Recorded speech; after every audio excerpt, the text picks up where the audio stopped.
I think planning ahead, thinking about how much time they have for study, thinking about what times are best for them. So what kinds of things can you let go? How can you find help from amongst your family and friends to support you? We've had people in SFU Now who are taking up to 4 courses per term, and that's a lot. But they tend to break down their time into blocks, know exactly how much time they have for work, for other activities, for the time that they'll be in class, and also for studying. Start slowly. We always recommend take one course your first term just to find that balance between your professional, your personal, and educational requirements. Set up a regular schedule and make yourself sit down each evening or whenever you study, keeping at it bit by bit, and then just taking it one step at a time. I think getting encouragement and help from family and friends, because everybody falters or everybody has trouble at some time.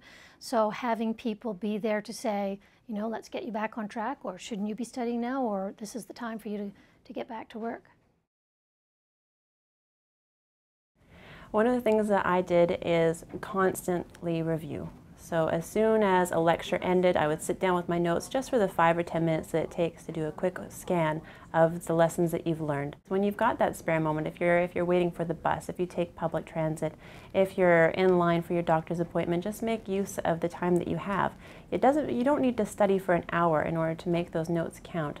5 minutes here, 8 minutes there, just to be reviewing the information and make sure that it doesn't fade away before your next class. That will always help.